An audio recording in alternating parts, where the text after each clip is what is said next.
Hey guys, today we're going to tear away the thin layer of excuses you've been wearing like a second skin. Imagine standing in front of a mirror, the kind that doesn't just show your reflection, but every choice you've made. The late nights scrolling instead of building, the promises you whispered to yourself and broke, the dreams you tucked away because you thought they were too big. You see the weight of decisions and indecisions hanging on your shoulders. You can feel the quiet truth pressing in. Nobody is coming to rescue you. That sting you feel right now, that's the beginning of change. Because the moment you stop outsourcing responsibility for your life is the exact moment you take control of it. And control, once you claim it, becomes the most powerful tool you will ever own. Owning your life completely is not some self-help slogan you tape to your wall. It's a relentless, daily commitment to stop looking outward for someone else to set your path. It's deciding that your circumstances, while real, do not dictate your ceiling. You are not the weathered result of what the world handed you. You are the architect of what happens next. Every win you've ever had, you touched. Every failure, you were there for. That's not meant to load you with guilt. It's to show you how much influence you actually have.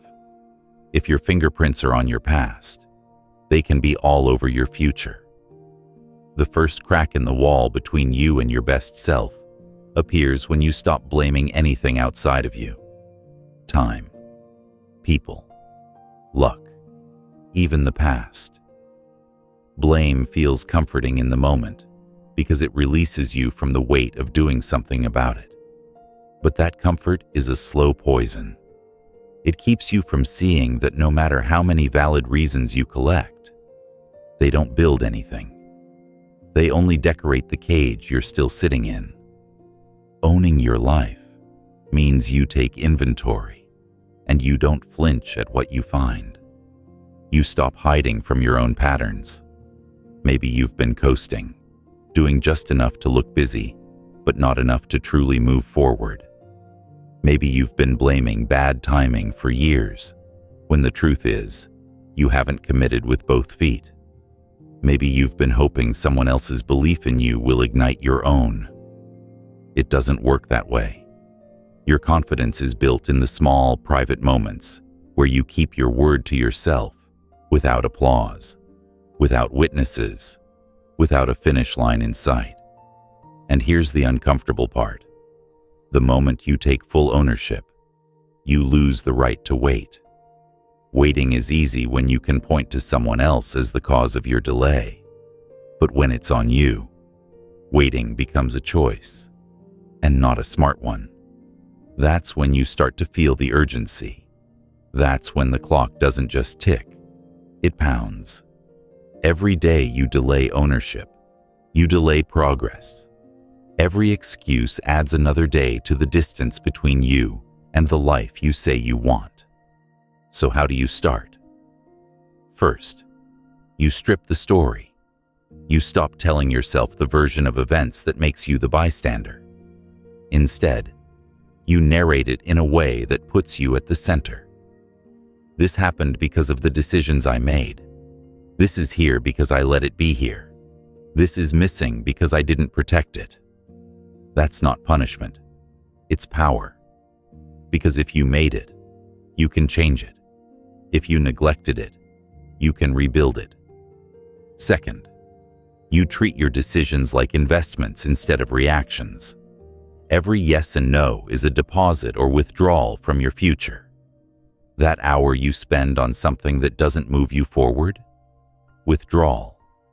That hour you spend on building a skill, deepening a relationship, improving your health, deposit. Start tracking your life in those terms, and you'll see just how much control you have. Third, you set standards that don't bend for convenience. Most people set goals, but goals are just targets. Standards are the rules you live by no matter what. A goal might be, I want to get fit. A standard is, I don't miss my workouts. A goal might be, I want to save money. A standard is, I never touch my savings for something I can't afford twice. When you live by standards, you don't negotiate with yourself every time things get hard. You just follow through, because that's who you are now. Ownership also means you stop splitting your identity. You can't be the person who talks about discipline and also be the person who keeps letting themselves off the hook. You can't be the one telling friends you're serious about your dreams and also the one who keeps abandoning them when they get inconvenient. People often wonder why they feel drained or unfocused. It's because living with that gap between what you say and what you do eats at you. It erodes self-respect. Close that gap, and you'll be shocked at how much energy you free up. And yes, there will be days where ownership feels heavy. It will feel easier to wish someone else would carry it for you. But here's the truth. Carrying it yourself is what will make you strong enough to handle what you're asking for. If you want more success, more freedom, more influence, you also need more capacity to handle responsibility. That capacity is built in the moments you choose to take the wheel instead of letting life steer you by default. You might think, but what if I mess it up? You will. That's guaranteed. But ownership doesn't mean perfection. It means you own the mistakes too. You learn from them instead of hiding them. You take the feedback without letting it crush you. You stop fearing failure because you know you'll be the one to stand back up. That's the kind of confidence you can't buy. Here's a practical way to cement this shift. Audit your week. Look at the past 7 days with brutal honesty. Where did you act like the driver? And where did you hand the wheel to someone else? Pick one neglected area, not 10, not 5. 1. Decide that you will own it fully for the next 30 days. Remove escape routes. If you've been telling yourself, I'll try, replace it with, I will. If you've been saying, I'll start when, replace it with, I'm starting now. Report to yourself daily. No one else has to see it, but you track it, and you tell the truth in that tracking. You'll notice something. The more you own, the less you wait for permission. You stop asking, is it okay if I? And you start saying, this is what I'm doing. You stop trying to get everyone to understand before you act.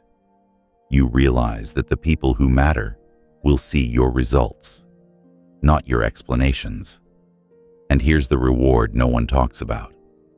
When you fully own your life, you also own the pride that comes with your progress. Nobody can claim it for you, and nobody can take it from you. That feeling, knowing you built it, knowing you stayed when it was hard, knowing you didn't quit on yourself, is addictive. It makes you want to take ownership in even bigger ways. So stand there in front of that mirror again. See the past. Yes. But don't get stuck in it. Picture the version of you that owns every decision from here on out. The one who doesn't outsource their direction. The one who stops asking the world to fix them and starts building themselves from the inside out. And then, take one step, not a thought, not a plan, a step into that version right now. Because once you start, you won't want to go back. And even if you tried, the weight of ownership will have already reshaped you into someone who knows their life is theirs to build. And that truth is impossible to unlearn. The moment you start owning your life, a strange thing happens. The excuses you used to lean on start to sound hollow, almost embarrassing. You realize how often you've been waiting for the right time, waiting to feel confident, waiting for circumstances to line up so neatly that taking action feels comfortable. But here's the raw truth. You'll never feel fully ready. And if you're waiting for that feeling, you're building a habit of delay disguised as preparation. Readiness is a mirage. It looks close enough to reach, but every time you take a step toward it, it shifts farther away. The perfect moment you imagine will never arrive, because life is never going to clear a smooth, empty path for you to stroll down. Something will always be in the way. Responsibilities, fear, uncertainty, the unexpected. And if you let those things decide when you begin, you'll look up one day and realize you've been getting ready for years without ever starting. You don't need readiness. You need movement. Even clumsy, awkward movement is more powerful than stillness wrapped in good intentions. Every person who's achieved something you admire began before they felt prepared. They didn't have all the answers. They didn't have every skill polished, but they had the courage to take the first step anyway. And that's the thing no one tells you. Confidence doesn't come first. Confidence is the trophy you win after showing up again and again when it was easier to stay home. If you want to break the pattern of hesitation, you have to train yourself to act in the face of doubt. Think about the last time you put something off because you didn't feel ready. Was that delay really about skill, or was it about fear? Because fear wears the mask of, "I'm not ready," more often than it wears its own name. We call it preparation, when really we're just protecting ourselves from discomfort. But discomfort is where you grow, and acting before you feel ready is your fastest route there. Picture this. You're standing at the edge of a cold lake. You know you want to swim. You know it'll feel incredible once you're in, but you keep telling yourself you'll wait until the sun comes out, until the wind dies down, until the temperature is perfect.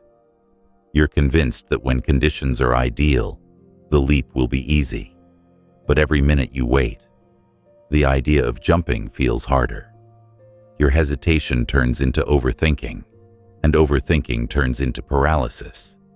The people who get in aren't the ones who wait for warmth. They're the ones who just dive. And that's what you need to do with your goals. Dive. Stop warming your feet on the shore of someday. Stop running the perfect scenario simulation in your mind. Start messy. Start small. Start imperfect. The beginning is not about flawless execution. It's about breaking the inertia that's kept you still. Here's a mindset shift that will save you years. Starting creates clarity. You think you need clarity before you start, but it's the other way around. Once you begin, you see what works, what doesn't, and what needs to change. You get feedback from reality instead of from your own looping thoughts. That feedback is worth more than any plan you could make in the safety of your head. Of course, starting early will scare you, and that's the point. Fear means you're stretching into new territory. The key is not to wait for the fear to fade, but to act while it's still there. Fear is like a muscle cramp. It loosens once you start moving.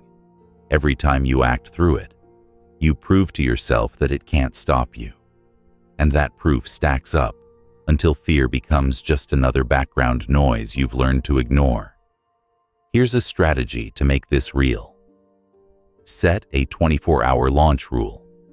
When you decide you want to do something important, start a project, have a conversation, make a change, take one concrete step toward it within 24 hours. Not research, not thinking, but action. Shrink the first step. Don't let the size of the goal scare you. Want to write a book? Write 1 page today. Want to get fit? Do 10 push-ups now. Small steps aren't small when they create momentum. Pre-decide your triggers. Choose what action you'll take the moment doubt creeps in. If you always stall before making calls, decide that the moment you think of someone you need to contact, you dial before your brain argues. Acting before you're ready doesn't mean being reckless. It means refusing to let the illusion of readiness be your gatekeeper. The more you practice this, the more you realize that most of your hesitation isn't about preparation. It's about permission. You're waiting for some invisible authority to nod and say, "Okay, now you can start." But you are that authority. You don't need a green light from anyone else. Think about all the energy you've spent preparing without doing, the outlines that never turned into projects, the workouts that never left the planning stage, the ideas that died in your notes app because you didn't want to embarrass yourself. Now imagine if you had just acted. Where would you be by now? A year of imperfect action beats a decade of perfect intention every time. When you act before you feel ready, you also learn faster. You skip the months of guessing and get straight to testing. And yes, you will fail faster too, which is good, because failure is just feedback wrapped in disappointment. The sooner you get that feedback, the sooner you adjust, and the sooner you get to the version that works. There's a deep kind of respect you start to earn for yourself when you do this.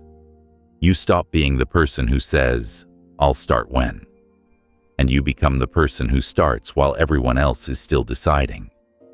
You stop sitting in the audience of your own life and walk onto the stage, ready or not. And when people see you moving, something shifts in them too. They start to wonder what they've been waiting for. Your action becomes proof that waiting isn't required. And that's one of the hidden benefits of this way of living. You inspire others without even trying, just by refusing to delay your own life. So if there's something you've been putting off, hear this. You'll never feel as ready as you wish you did. But readiness isn't the point. Movement is. Take the first step now, while your heart is still pounding, while your hands aren't sure what to do, while your mind is still trying to talk you out of it. Because once you move, everything changes. That's the difference between the life you dream about and the one you're living now. A single act taken sooner than you thought you could. By now, you've begun to see that ownership and early action are not just ideas. They're living, breathing habits you choose every day. And that leads us into one of the most underestimated forces in your life. The quiet, repeated actions you barely think about. Your habits. They are shaping you, whether you notice them or not. In fact, most of your current reality isn't the result of one big decision. It's the sum of hundreds of small ones you made on autopilot. Think about your mornings. Do you wake up and immediately reach for your phone? Or do you start with something that builds you? Do you eat something that fuels your body? Or something that drags you down before the day has even begun? These tiny, almost invisible decisions stack up until they form the outline of your entire life. That's the danger of bad habits. They don't feel catastrophic in the moment. One skipped workout, one extra hour of scrolling, one, "I'll do it tomorrow," doesn't seem like much. But over weeks, months, years, they harden into patterns that quietly control you. And here's the hard truth. You can't build a new life on the foundation of old habits. You can dream as big as you want, but if your daily behavior is aligned with your past instead of your future, you're just repainting the same walls in the same house. Change your habits, and you change the entire structure you're living in. The first step is awareness. You can't improve what you won't examine. For 1 week, Watch yourself without judgment. Notice what you reach for when you're tired. Notice what you do in the first hour after waking and the last hour before sleeping. Notice how often you're on autopilot. Write it down. See it clearly. This is not about shaming yourself. It's about getting the map before you try to redraw the territory. Once you see the patterns, you can start editing them. And editing is a deliberate process. Replace. Don't just remove. If you try to delete a habit without giving your brain something else to do in its place, it will rebel. If you're trying to cut out late-night junk food, don't just not eat. Replace it with a healthier snack or a glass of water before bed. Stack new habits onto old ones. If you already have a routine that's locked in, attach something new to it. If you brush your teeth every morning, that's your cue to drink a glass of water right after. If you always make coffee, use those first few minutes to read a page from a book. Lower the entry barrier. If the new habit feels huge, you won't do it. Make it ridiculously easy to start. 5 push-ups, 1 page of writing, 2 minutes of meditation. You're building momentum, not trying to impress anyone. And just as important as building the right habits is dismantling the ones that steal from you. Bad habits are thieves. They rob your energy, your time, your focus, and they do it in small, unnoticeable amounts, so you don't chase them out. But the cost is massive over time. The endless social media scroll doesn't just waste minutes. It trains your attention to be fragmented. The late nights don't just steal sleep. They steal the clarity you need the next day. Sometimes people think they can balance bad habits with good ones. But habits aren't math equations. You can't cancel out destructive patterns by adding in a few healthy ones. The bad ones still take their toll. The goal is not to juggle them, but to replace them until your baseline behaviors support you instead of sabotage you. Your environment plays a huge role in this. It's much harder to break a habit if you're surrounded by triggers for it. If your goal is to stop snacking late at night, but your cupboards are filled with the exact snacks you're trying to avoid, you're setting yourself up to lose. Make it harder to do the things you don't want to do, and easier to do the things you do want to do. Remove friction for good habits. Add friction for bad ones. And here's something most people never consider. Habits are not just physical actions. They're also mental loops. If you're in the habit of replaying old mistakes in your head, or talking yourself out of opportunities, those patterns are shaping your life as much as any daily behavior. You have to interrupt mental habits too. When you catch yourself running the same unhelpful thought loop, replace it with a question. What's the next best step I can take right now? This shifts you from passive rumination to active problem solving. Building habits that shape you into your best self isn't about doing everything at once. It's about building an identity that supports those habits automatically. When you start to see yourself as the kind of person who exercises instead of someone trying to exercise, the habit becomes part of who you are. When you believe you're the kind of person who's disciplined with money instead of someone on a budget, saving becomes natural. Your actions follow your identity.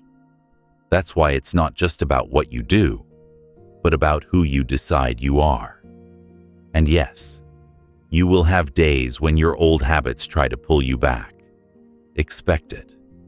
Your brain loves the familiar, even if the familiar is destructive. When that pull happens, remind yourself, I'm not that person anymore. I don't live there. I've upgraded my standard. Say it out loud if you have to. You're rewiring yourself. Repetition is part of the process. A practical approach to start reshaping your habits today. 1. Pick one keystone habit. Something small that has a ripple effect on other areas of your life. For example, waking up earlier, can give you time to exercise, plan your day, and eat better. 2. Make it non-negotiable for 30 days. Don't break the chain, no matter how small the action. 3. Track it visibly. Use a notebook, an app, or even a simple wall calendar where you mark each day you succeed. Seeing the streak builds motivation. 4. Reward yourself for consistency, not intensity. A habit's power comes from repetition, not from one heroic effort. When your habits start to align with your goals, something amazing happens. Progress stops feeling like a battle and starts feeling like momentum. You're no longer pushing against your own patterns. Your patterns are carrying you forward. That's when discipline stops feeling like a grind and starts feeling like a natural part of your life. But remember, this works both ways. If your habits are working against you, they'll pull you backward without much effort on your part. That's why mastering them is non-negotiable. You can fight for change every single day and still lose if your daily behaviors are quietly undoing the progress you're making elsewhere. So take control now. Don't just set big goals. Build the tiny actions that make those goals inevitable. Don't let your future be dictated by unconscious patterns. You have the power to choose your habits. And in choosing them, you choose the person you become. Comfort has a seductive voice. It whispers, "You've done enough for today. You deserve a break. You can try again tomorrow." It tells you to stay where things are familiar, predictable, and safe. And because comfort feels good in the moment, it's easy to listen. But here's the unfiltered truth. Comfort is rarely harmless. Over time, it becomes a trap. The same softness that soothes you now will slowly dull your edge, weaken your drive, and make your dreams feel too far away to reach. Growth, on the other hand, rarely feels good at first. It's awkward, inconvenient, sometimes painful. It demands more from you than you're used to giving. But where comfort keeps you still, growth moves you forward. Where comfort offers short-term relief, growth delivers long-term strength. And you can't have both in equal measure. Every day, you're making a choice between staying the same or stepping into the discomfort that forces you to become more. This isn't about rejecting all ease or rest. Rest has its place. This is about recognizing the difference between intentional recovery and hiding from challenge. One rebuilds you, the other robs you. If you've been stuck for too long, it's probably because you've been choosing the kind of comfort that costs you progress. Choosing growth over comfort starts with being honest about where you've been settling. Settling is sneaky. It doesn't feel like giving up. It feels like being realistic or waiting for the right time. But deep down, you know when you've stopped pushing. You know when you're just going through the motions, and you can feel the gap between the life you're living and the one you're capable of living. That gap doesn't close on its own. You close it by leaning into the things that stretch you. Growth doesn't happen in your comfort zone, because nothing in your comfort zone challenges your limits. Think of your limits like a rubber band. They only expand when you pull on them. If you keep doing the same things, you'll keep getting the same results. The new experiences, the new skills, the new levels of strength you want, they're outside the bubble of what's easy, and the only way to reach them is to step out there, even when you don't feel ready, even when you'd rather not. Here's the thing most people misunderstand. Discomfort is temporary, but the benefits of growth last. The first few workouts hurt, but the strength stays. The first hard conversations are awkward, but the clarity remains. The first attempts at a new skill are clumsy, but the competence sticks with you. Comfort is the opposite. The relief fades quickly, but the regret lingers. Start noticing the moments when you're faced with the choice between growth and comfort. Maybe it's waking up early to work on something important versus sleeping in. Maybe it's speaking up in a meeting versus staying silent. Maybe it's saying no to an easy distraction so you can focus on your real priorities. Those moments are where your future is shaped. Each time you choose growth, you teach yourself that you can handle more than you thought. Each time you choose comfort, you reinforce the idea that you're only capable within a narrow range. Choosing growth doesn't mean chasing extremes. It means choosing the slightly harder path consistently. You don't need to leap into chaos. You just need to do the thing that challenges you more than your default option. That's how you stretch without snapping. A practical way to train this. Identify your comfort triggers. Notice when you instinctively reach for the easier path. The TV remote instead of the book. The phone instead of the project. The avoidance instead of the conversation.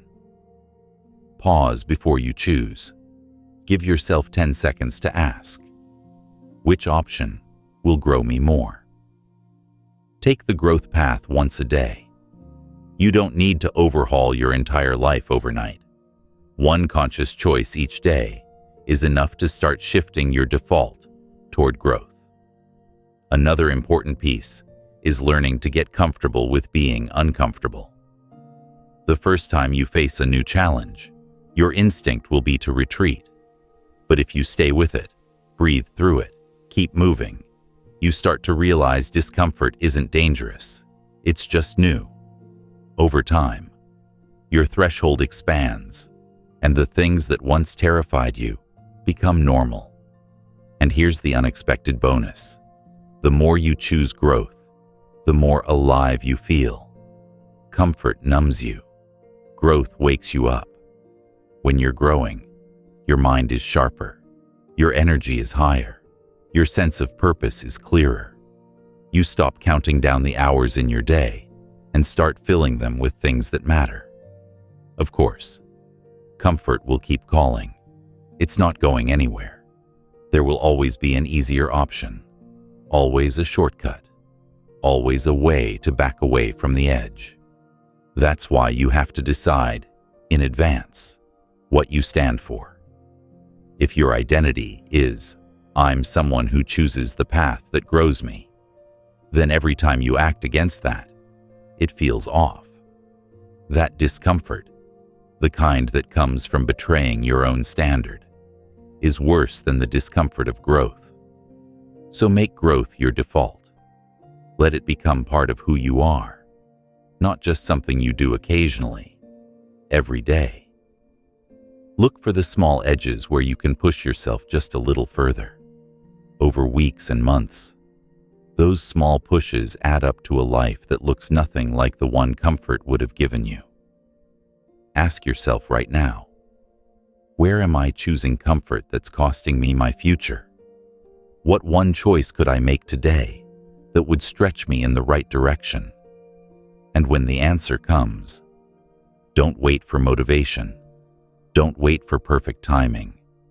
Take the harder step, right now. Because growth won't knock on your door. You have to go to it. And every time you do, you become the kind of person who no longer fears the edge. You seek it.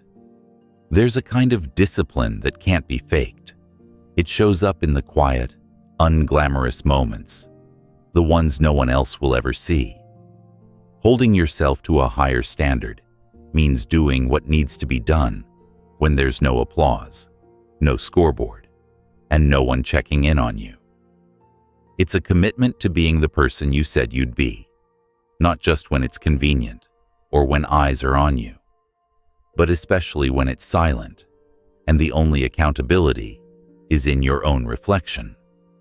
Most people raise their effort only when there's pressure from the outside. A deadline, a supervisor, a promise they made publicly. That's not real discipline. That's borrowed accountability. The moment those external forces disappear, so does the effort. But when you raise your own standard and hold it without needing someone else to enforce it, you unlock a level of self-respect and momentum that can't be taken away. Think about it. The standard you keep in private is the one that defines you.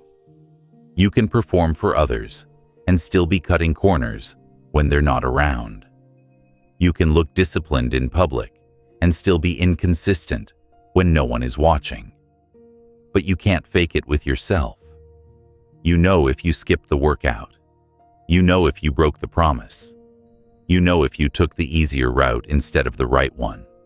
And deep down, every time you let yourself off the hook, it chips away at your confidence. Confidence isn't built by hype or empty motivation. It's built by evidence, the repeated proof that you keep your word to yourself. When you hold yourself to a higher standard, you create that proof every single day. And over time, you start to believe, without question, that you can trust yourself to follow through. That belief is a superpower. It changes how you walk into every challenge, because you're not wondering if you'll quit. You already know you won't. Raising your standards starts with clarity. You can't hold yourself to better if you haven't defined what better actually looks like. Vague intentions like, "I'll try harder," or "I'll be more consistent," don't stick because they're not measurable. Decide exactly what you expect from yourself. How many hours of deep work? How many days of training? What's your rule for sleep, for nutrition, for focus? Make it specific enough that you'll know immediately if you hit it or missed it. Then, you stop negotiating with yourself. This is where most people fail. They make standards, then rewrite them the moment they get inconvenient. "I'll work out 5 days a week" becomes 3 is fine after a long day. "I'll get up at 6 a.m. becomes maybe tomorrow after a late night. Every time you move the bar lower, you train yourself to believe your own word doesn't matter. And if your word doesn't matter to you, why would anything else? There's power in making rules for yourself and then living by them without exceptions. It's not about being rigid for the sake of it. It's about building an identity that can be trusted. You stop having to think about whether you'll follow through because you've eliminated that debate from your mind. The decision is already made. The standard is already set. All that's left is to live it. You'll also find that high standards simplify your life. Most of the mental energy you waste comes from indecision. Should I do it? Should I skip it? Can I get away with less? When the standard is non-negotiable, you cut out all that noise. You free up focus for actually doing the work instead of constantly deciding if you should. This doesn't mean you never rest or adjust. It means that when you do, it's intentional, not a collapse of discipline. Rest is part of the plan, not an excuse to drift. A higher standard doesn't drain you. It directs you. It channels your effort into what matters most. So you're not wasting energy on distractions or shortcuts that lead nowhere. Here's how to start raising your personal standard today. Pick one area where you know you've been coasting. Set a specific, measurable rule for yourself in that area. Commit for 30 days. No exceptions. No, "I'll make it up later." Keep it unbroken to prove to yourself you can. Track your execution. Whether it's a checklist, a journal, or an app, keep a visible record. The visual proof reinforces your commitment. Increase only after consistency. Don't try to overhaul everything at once. Nail one standard, then raise another. At first, this will feel uncomfortable. You'll want to break your own rules when you're tired, stressed, or distracted. That's the test. High standards aren't about what you do when it's easy. They're about what you do when it's not. Anyone can stick to a plan on a good day. The question is who you are on a bad one. The truth is, holding yourself to a higher standard is less about discipline and more about identity. When you decide, this is just who I am now, your actions follow. You're no longer forcing yourself to meet an expectation. You're simply acting in alignment with who you've chosen to be. That shift is subtle, but it's everything. It's the difference between dragging yourself through a commitment and moving through it as naturally as breathing. And something else happens when you live this way. The people around you notice. They might not say it outright, but they feel it. Your consistency creates trust. Your reliability sets an example. Your standards raise the room without you having to preach a word. That's the influence high standards bring. You lead by demonstration, not by demand. So ask yourself, what's one area where you've been letting yourself slide because no one else would notice? That's where to start. That's where you build the kind of discipline that lasts. The kind no one can give you and no one can take away. Raise the bar. Keep it there. And watch how quickly the rest of your life rises to meet it. If you've ever pictured a better version of yourself, the one who's disciplined, focused, and steady, no matter the pressure, you've already met your future self. You've seen them in your mind, maybe more times than you can count. They're not some fantasy, they're a blueprint, and the fastest way to become them isn't to wait until you've earned the right or until the timing feels perfect. The fastest way is to start living as that person now. Here's the truth. Most people miss. You don't grow into your future self by accident. You don't wake up one day transformed because time passed or opportunities fell into your lap. You become that person through thousands of small, deliberate decisions that align with who they are. And you can make those decisions today, right now, without waiting for some magical moment when everything clicks. Think of your future self as a standard to act toward, not a reward to receive later. Every time you choose to act like them, you close the gap between where you are and where you want to be. If your future self is calm under pressure, practice keeping your composure in small everyday frustrations. Traffic, delays, criticism. If your future self is financially disciplined, start making choices that reflect that discipline now, even with small amounts of money. If your future self is fit and strong, don't wait until you have more time. Start building that strength in whatever space you have today. The trap is telling yourself, I'll act like that person once I get there. But you only get there by acting like them first. Waiting is what keeps you stuck in your current identity. Every time you delay, you reinforce the habits and mindset of the version you're trying to outgrow. This shift is about identity more than outcomes. It's about asking yourself in every decision, what would my future self choose? And then, without overthinking, making that choice. At first, it might feel forced.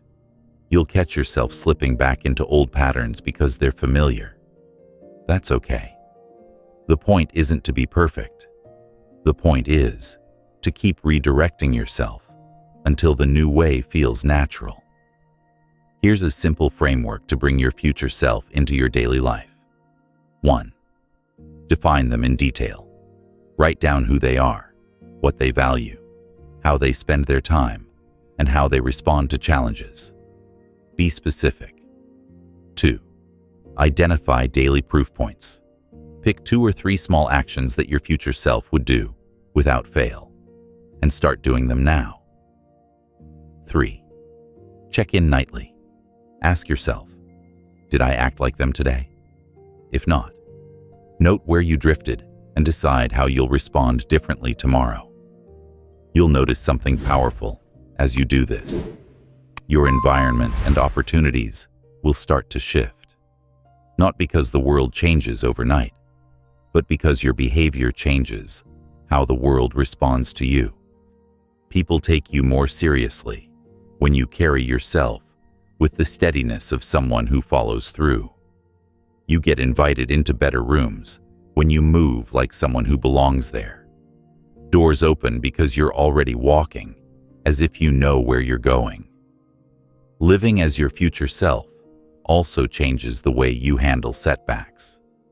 The current version of you might see a setback as proof you're not ready, but your future self sees it as part of the process, a test they expected. They don't waste time on self-pity or blame. They look for the adjustment, then move forward. That mindset alone can cut years off your growth curve. The challenge is resisting the pull of your old identity. The old you is comfortable, predictable, easy to slip back into. But every time you choose the future version over the old, you weaken the old one's hold on you. It's like walking a new path through a field. The first few times, you have to push through tall grass.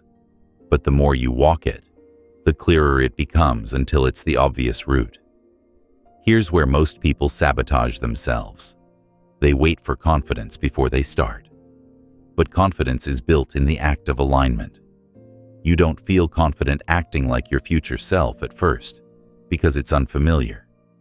But the more you do it, the more you start to believe you are that person.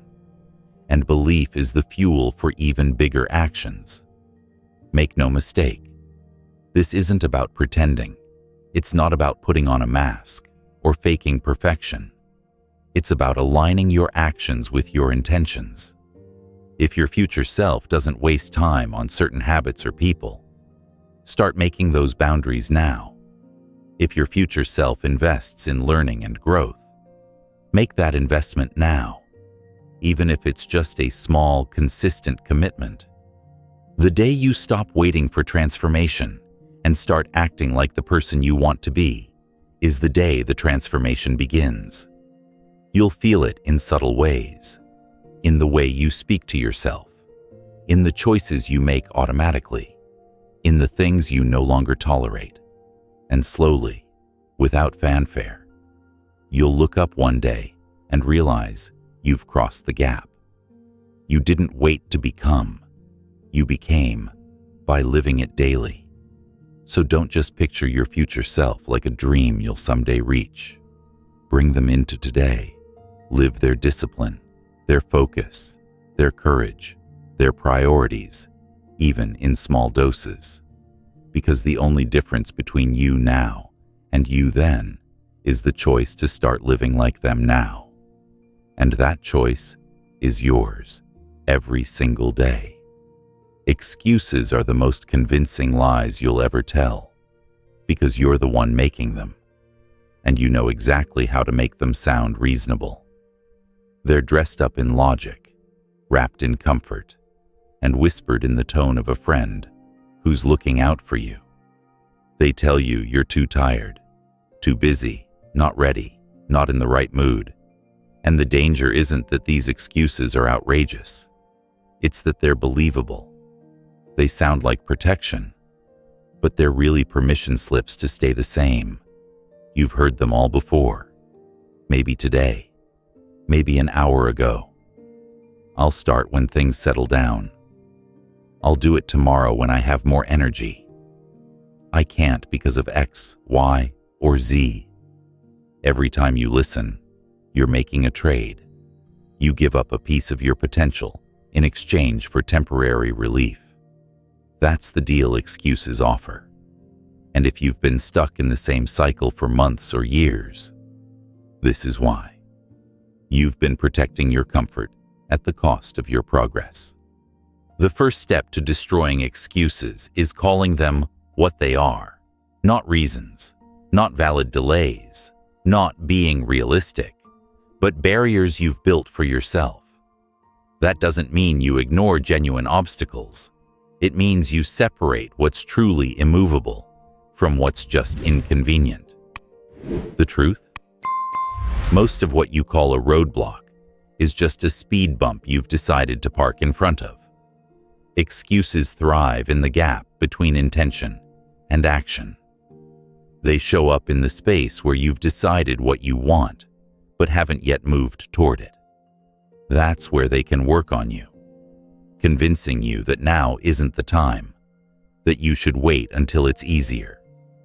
The cure is to shrink that gap so small that excuses don't have room to get in. That's why immediate action matters so much. The longer you think about doing something without doing it, the more space you give for the excuse to grow roots. Here's a simple drill. The moment you hear an excuse form in your head, answer it with a micro-action. If you think, "I'm too tired to work out," put on your workout clothes and do 2 minutes of movement. If you think, "I don't have time to start that project," set a timer for 5 minutes and begin anyway. You're not trying to crush the whole goal in one burst. You're proving to yourself that you can start even when your brain says you can't. Excuses often survive because we never challenge them. We accept them at face value.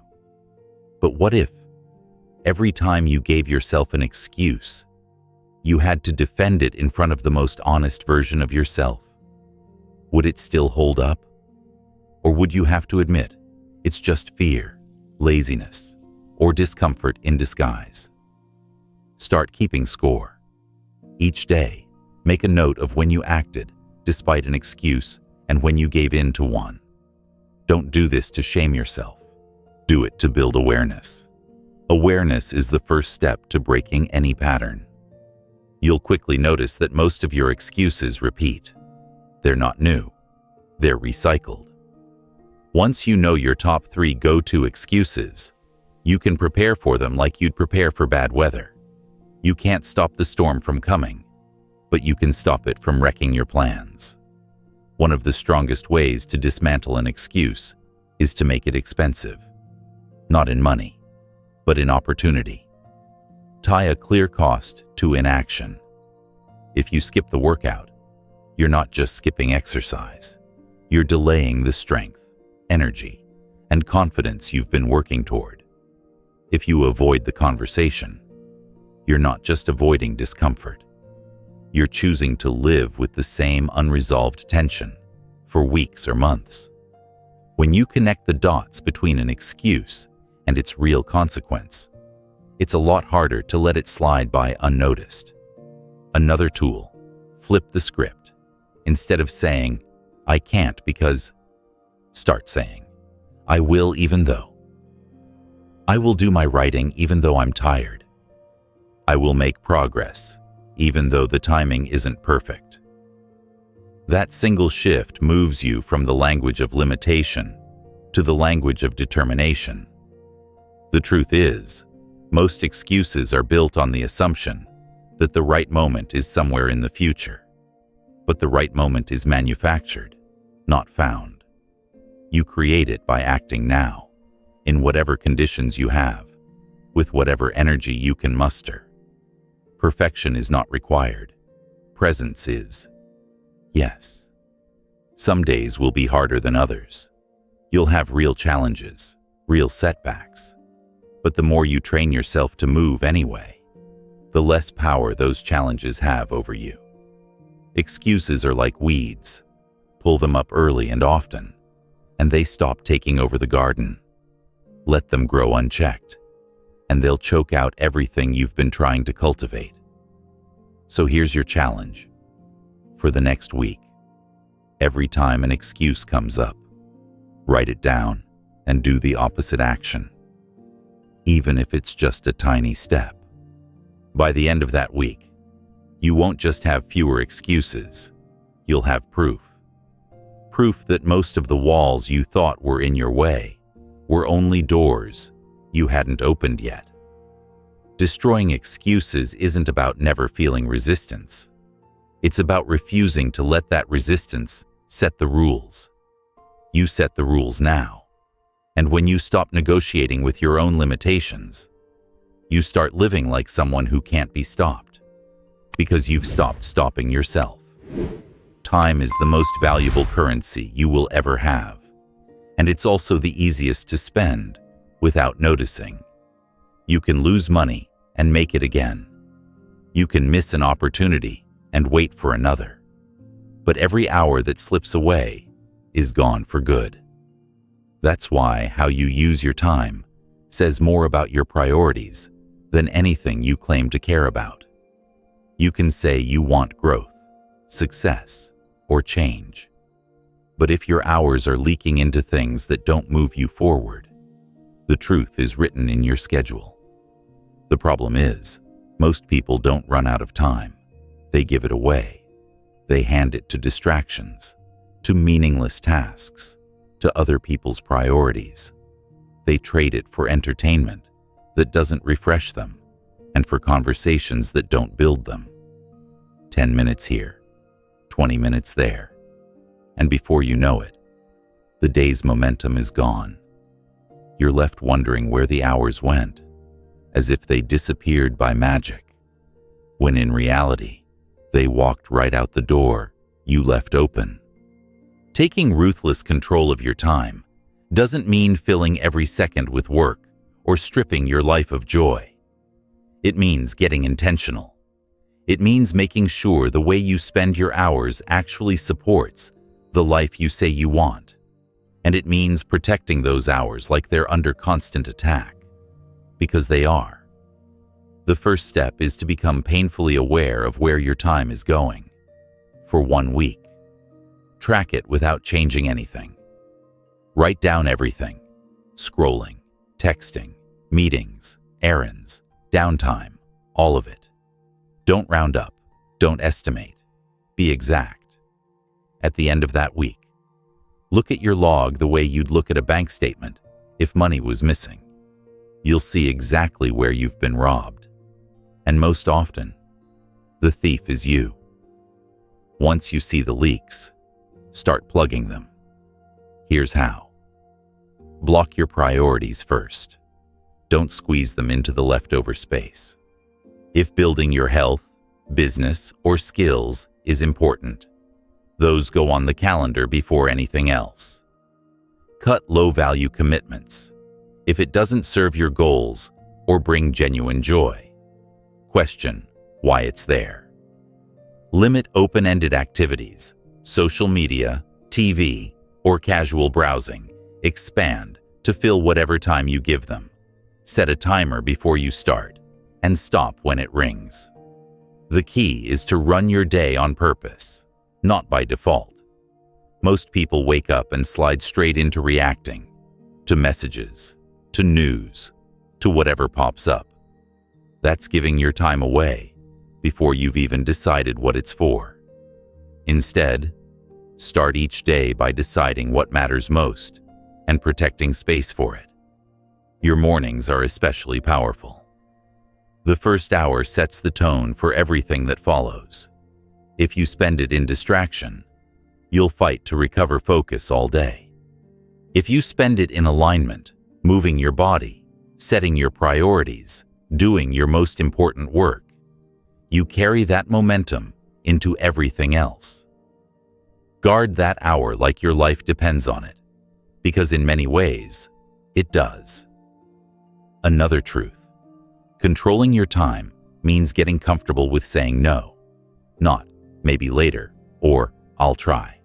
A clean, confident no. Every yes is also a no to something else. And if you're not careful, you'll end up saying yes to what's urgent but unimportant, and no to the things that actually move you forward. You also need to know the difference between rest and waste. Rest is intentional and restorative. It recharges you so you can show up stronger. Waste is avoidance disguised as rest. You scroll because you don't want to start. You watch one more episode because you're dodging the work. Those hours don't give back. They drain. Learn to catch yourself in the middle of waste and pivot into something that serves you instead. Protecting your time is an act of self-respect. It sends a signal to yourself and to others that your life is too important to be filled with things that don't matter. And yes, people will push back when you set boundaries. They're used to having your time whenever they want it. But if they respect you, they'll adjust. If they don't, that tells you what you need to know. Here's a simple exercise to start right now. 1. Pick 3 priorities that, if you made daily progress on them, would transform your life in the next year. 2. Block at least 1 focused hour for each priority this week, non-negotiable, like an appointment you can't miss. 3. Guard that time fiercely. No notifications, no multitasking, no just for a minute interruptions. 4. Review at week's end. Did your actions match your stated priorities? If not, adjust. The more you practice this, the more you'll realize you have more time than you thought. It was just scattered. Once you gather it back and direct it with intention, you'll start to see progress faster than you imagined. Not because you're doing more, but because you're finally doing what matters most. Every day, time is leaving. The question is whether it's leaving in the direction you want your life to go. Make that choice. Own your hours before they own you. There's a kind of honesty that's rare, the kind you have with yourself when no one's listening, when there's no need to keep up an image. Most people avoid it because it's uncomfortable. It strips away the stories you tell to make yourself feel better, the explanations you use to soften your failures, the versions of events that put you in the best light. But without this brutal self-honesty, you can't truly grow. You can't fix what you refuse to see. Being brutally honest with yourself isn't about tearing yourself down. It's not self-hate, and it's not negativity. It's clarity. It's the courage to see your life exactly as it is, the good, the bad, the patterns, the choices, and to own your part in all of it. That's where real change starts, when you stop defending your weaknesses and start confronting them.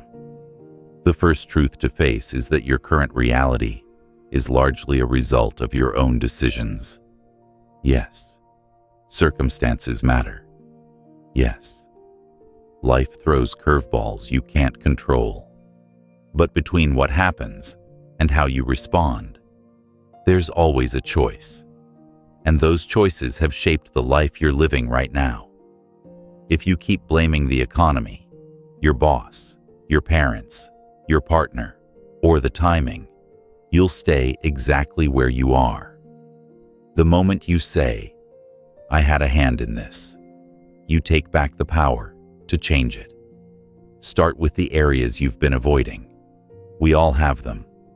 The habits you downplay, the weaknesses you gloss over, the problems you keep telling yourself will work out on their own.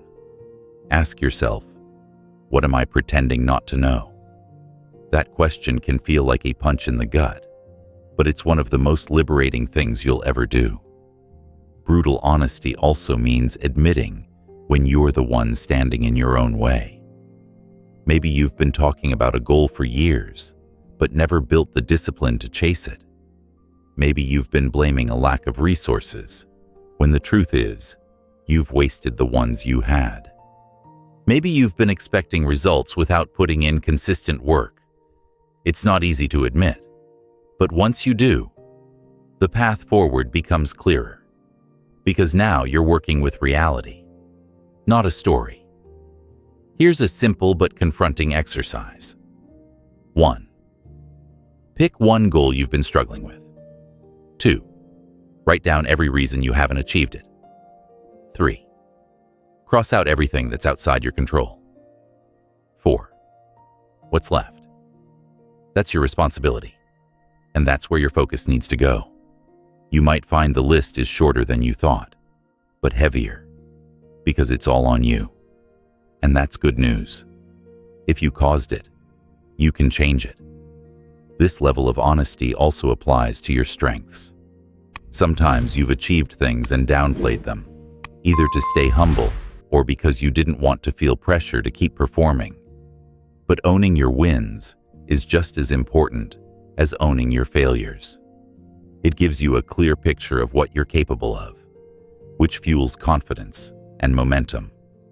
One of the most common lies people tell themselves is, "I'm doing my best." Are you? Or are you doing what's comfortable and calling it your best? Doing your best isn't about working yourself into the ground. It's about giving your full effort within the limits of your current capacity. If you can honestly say you've done that, you can be proud, even if the results aren't perfect.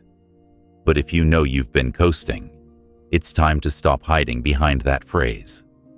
The key to making brutal honesty work for you is pairing it with action.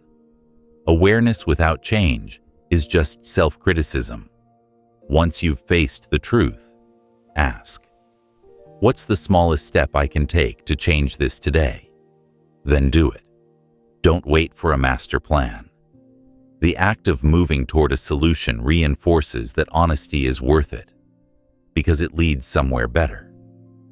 Also, understand that being honest with yourself might temporarily make you uncomfortable around others. When you stop lying to yourself, you'll start seeing through other people's excuses too. You'll notice the difference between those who own their reality and those who avoid it. That can be isolating at first, but it will also draw you closer to people who value truth over comfort, the kind of people who push you higher. So, look in the mirror without the filters. Face the gap between who you are and who you could be. Not with shame, but with determination. You can't build a solid future on a shaky foundation. And lies, even the subtle ones you tell yourself, are cracks in that foundation. Seal them with truth. Build on what's real. Your future self will thank you for every moment you chose clarity over comfort, reality over story, and action over avoidance. Talk is cheap. Plans are easy. Vision boards and goal lists feel productive in the moment, but they don't change your life unless they're backed by the one thing that truly matters: consistent daily action. Real change isn't announced. It's proven. It's proven in the choices you make when no one's watching, in the tasks you do over and over until they become part of who you are. Anyone can get fired up for a day. Anyone can push themselves for a week. But it's the people who keep showing up long after the excitement fades who actually transform. Because discipline doesn't live in the peaks. It lives in the valleys. It's in the mornings you'd rather sleep in, the evenings you'd rather relax, the days when motivation is a ghost and excuses are loud. Those are the days that count the most, because those are the days you prove you mean it. Consistency is a strange thing. It's both your greatest challenge and your greatest weapon. It demands that you stop chasing perfection and start committing to progress. It's not about doing everything right all the time. It's about doing something right every time. That difference is what separates the dreamers from the doers. If you want to prove change, start small and stay steady. Most people fail, not because they aim too high, but because they start too fast and burn out. They try to rebuild their entire life in a week, then collapse under the weight of their own expectations. But when you focus on small, repeatable actions, you create a momentum that's nearly impossible to stop. It's like pushing a heavy wheel, hard at first, but once it's rolling, it carries itself forward. Think about the habits that define the person you want to become. Then, instead of waiting for perfect timing, Start living them now, even in microform. Want to get fit? Commit to moving your body daily, even if it's only 10 minutes. Want to grow a business? Set a non-negotiable rule to make one key move every day. A call, an email, a piece of content. Want to be more present in your relationships? Block out 15 minutes daily to give someone your full attention. No phone, no distractions. Here's the trick. Track it. Consistency is invisible without proof, and proof fuels momentum. Use a calendar, a habit tracker, even a simple notebook. Check the box every day you follow through. Don't break the chain. One missed day can happen. 2 in a row starts a new habit. Quitting. The more you keep showing up, the more you start to see yourself differently. You stop identifying as someone trying to change and start seeing yourself as someone who does this. That identity shift is what locks the habit in place. You're not just forcing yourself to take action anymore. You're acting in alignment with who you believe you are. Of course, consistency isn't glamorous. It doesn't give you the instant rush of a big leap. It's repetitive, sometimes boring, often uncelebrated. That's why so many people quit. They mistake boredom for a sign they're on the wrong path, when in fact, it's a sign they're building something that lasts. When doubt creeps in, remind yourself that every small action is a vote for your future. You may not see the change today or tomorrow, but each day you follow through, you're casting another vote. Over time, those votes add up to a majority. The day will come when the evidence is undeniable, not because you talked about it, but because you lived it. Another way to anchor consistency is to remove choice. When something is optional, your mind will negotiate. When it's a rule, there's no debate. Decide once, execute daily. No mental back and forth. No, do I feel like it? Every time you eliminate a decision, you save energy for action. And when you slip, because at some point you will, the key is to recover instantly. Don't wait for Monday. Don't wait for a fresh start. Fix it on the very next rep, the very next meal, the very next minute. Momentum is fragile at the start, and every fast recovery makes it stronger. In the end, proving change through consistent daily action isn't about impressing anyone else. It's about proving it to yourself.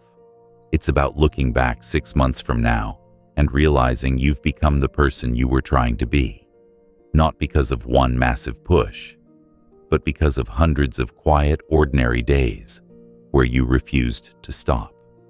So, stop announcing your plans and start stacking your proof. Let your calendar, your habits, and your results do the talking. Over time, the life you've been describing will stop being a vision and start being your reality. Because you earned it, one day at a time. Life will test you, not once, not occasionally, but over and over again. It will push you into situations that feel unfair, unpredictable, and overwhelming. And in those moments, you have 2 choices: break under the weight or become unbreakable through it. Resilience isn't about avoiding hardship. It's about refusing to let hardship define or defeat you. Most people think resilience is something you either have or you don't, like a genetic trait. It's not. Resilience is built, forged in the fire of challenges you didn't ask for, but decided to face anyway. Every setback you endure, every obstacle you push through, adds another layer of strength you can't get any other way. The first truth about resilience: it starts before the challenge hits. You don't rise to the occasion, you fall to the level of your preparation. That's why your daily habits matter so much. The discipline you build when life is calm becomes the anchor that holds you steady in the storm. If you can't stay consistent when conditions are easy, you won't suddenly become consistent when they're hard. When adversity shows up, your mind will immediately look for a way out. That's human nature. But resilience is the choice to look for a way forward instead. It's the decision to ask, what can I do with what I have right now? Instead of, why is this happening to me? That shift in focus keeps you moving when most people freeze. Resilient people train themselves to expect resistance. They don't see it as a sign something's wrong. They see it as proof they're moving towards something worthwhile. The road to any meaningful goal is littered with setbacks, delays, and moments of doubt. If you accept that up front, you stop wasting energy wishing it were easier and start using that energy to adapt. Here's how to start building resilience in real, tangible ways. 1. Practice stress in small doses. Deliberately take on challenges that stretch you. A harder workout, a difficult conversation, a skill that feels awkward. Every time you step into controlled discomfort, you teach your mind and body that stress is survivable. 2. Reframe the narrative. Instead of, this is happening to me, say, this is happening for me. You don't have to believe it's good, but you can believe it can be used for good. 3. Anchor yourself daily. Have non-negotiable routines, exercise, journaling, meditation, gratitude, that ground you no matter what chaos is swirling around. Resilience also means refusing to let a bad day turn into a bad week. You will have moments when you stumble, when you want to quit, when you feel like nothing is working. The difference between those who keep going and those who stop is recovery speed. Get back up faster than you fall. And understand this: resilience isn't about being emotionless. You're allowed to feel frustration, sadness, even fear.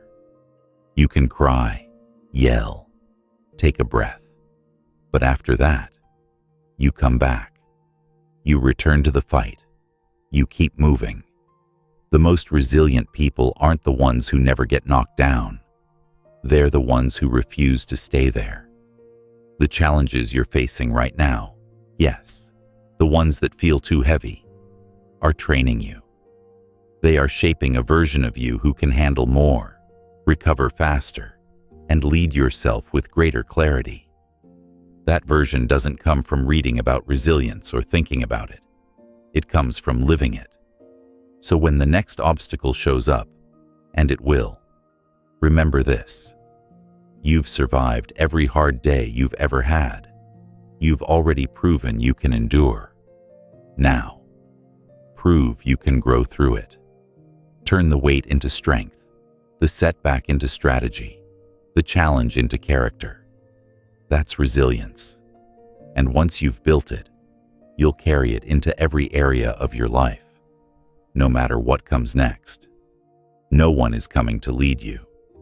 Not the perfect mentor, not the dream boss, not some future version of yourself who magically arrives with all the answers. If you're waiting for someone to take you by the hand and walk you into your potential, you'll wait forever. The truth is simple. You have to lead yourself like no one else will, because no one else can do it for you. Self-leadership is the highest form of responsibility. It's not just about getting things done. It's about setting your own direction, creating your own standards, and holding yourself accountable without external pressure. It's making decisions with intention instead of drifting on autopilot. It's pushing forward when no one's watching and no one's applauding. The starting point is clarity. Leaders know where they're going, and you can't lead yourself if you have no destination.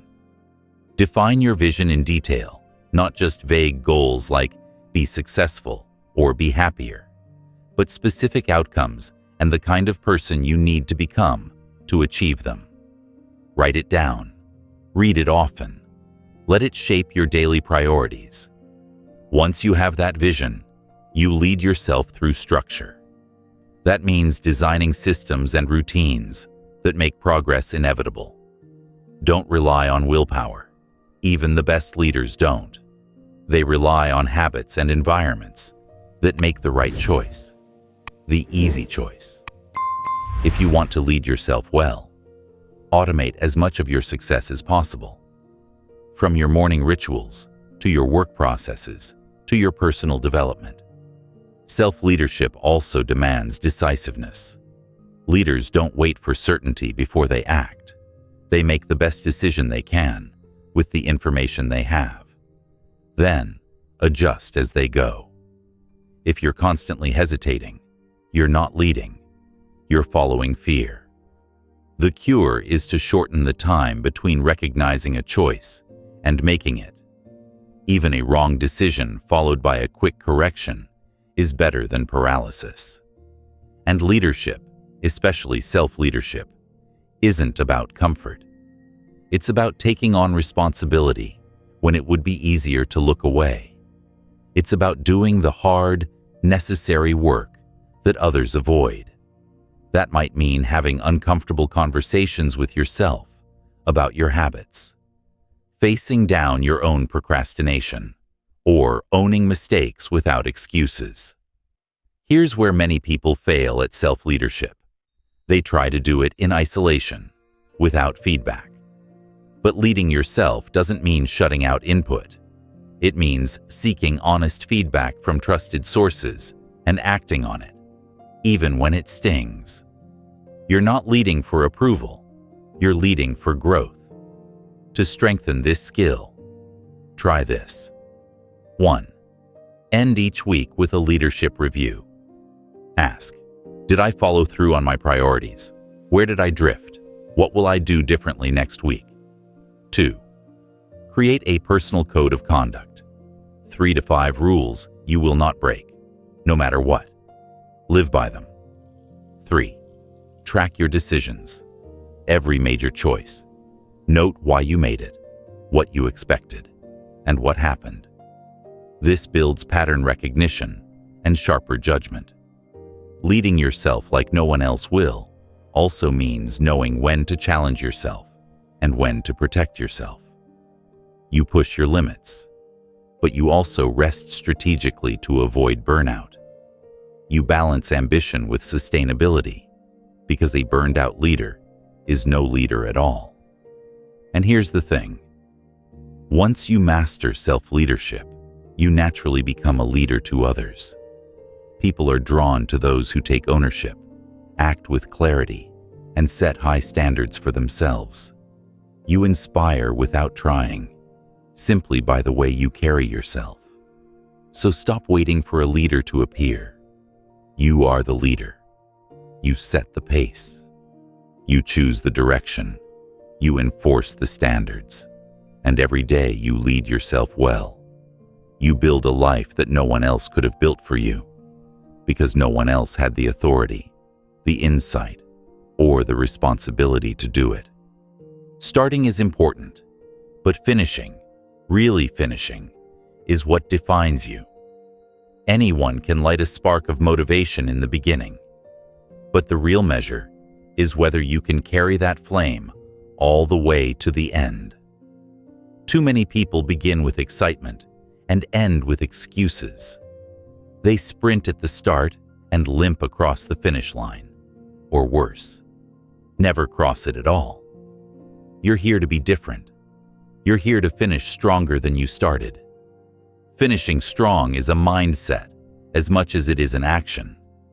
It's the decision that no matter how tired you are, no matter how messy the middle gets, you will not let your momentum fade.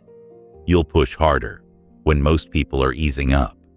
You'll focus sharper when most are distracted. You'll treat the end as the moment that matters most, because it does.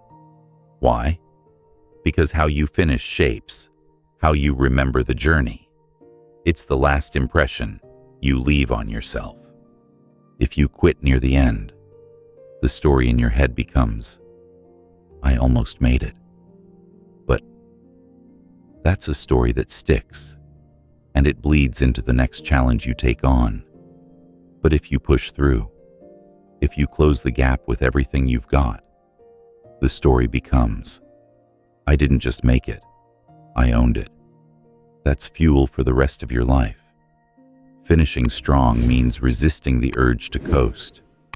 When you see the end in sight, your brain will try to relax. It'll say, you've done enough. But this is the moment to double down. The work you do in the final stretch often counts the most, because it cements the habit of persistence. It teaches you to hold nothing back.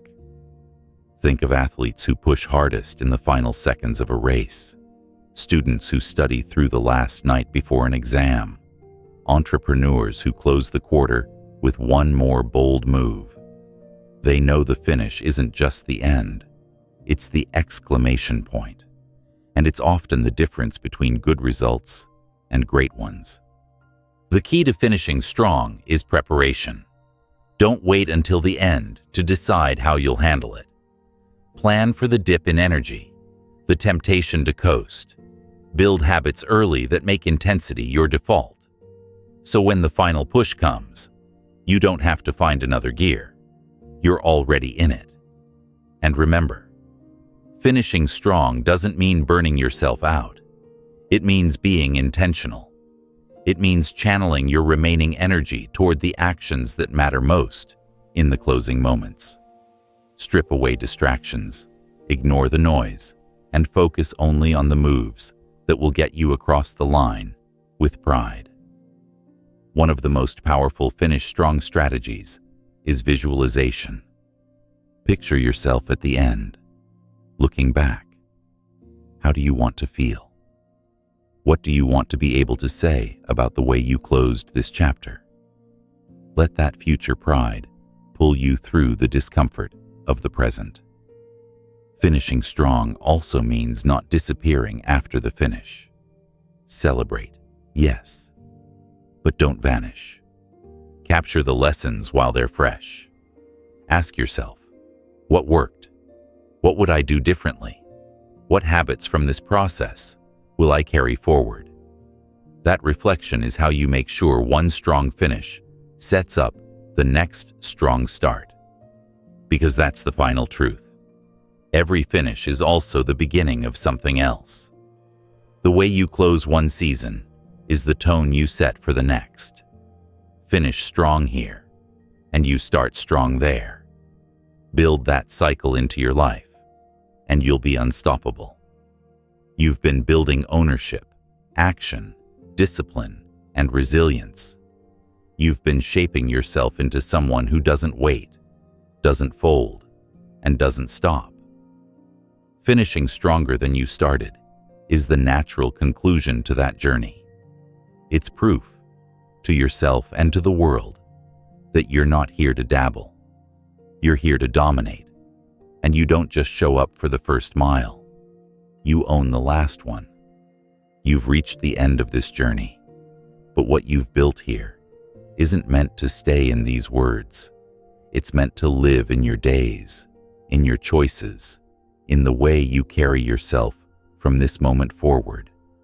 You've taken ownership of your life, rejected excuses, mastered habits, chosen growth over comfort, raised your standards, lived into your future self, guarded your time, faced the truth, proven change through action, built resilience, led yourself, and finished stronger. That's not just a checklist, that's a new foundation. Remember, nothing changes without you. The tools are here, the mindset is here, but the spark comes from within. The difference between a good intention and a transformed life is in the doing. Every morning you wake up, you get to decide, will I live today as the person I've been, or as the person I'm becoming? And don't expect the path to be smooth. The moments that test you are the moments that shape you. The resistance is the gym where you build your strength. When you feel like quitting, look back at what you've already endured and realize you're capable of more. Take this momentum and protect it. Keep building proof. Keep choosing the actions that align with the life you want. Let every decision be a vote for the future you've committed to. Because in the end, this isn't about hype or a single burst of effort. It's about becoming the kind of person who shows up for yourself, for your vision, for your life, every single day. And when you do that, success doesn't become a matter of if, it becomes a matter of when.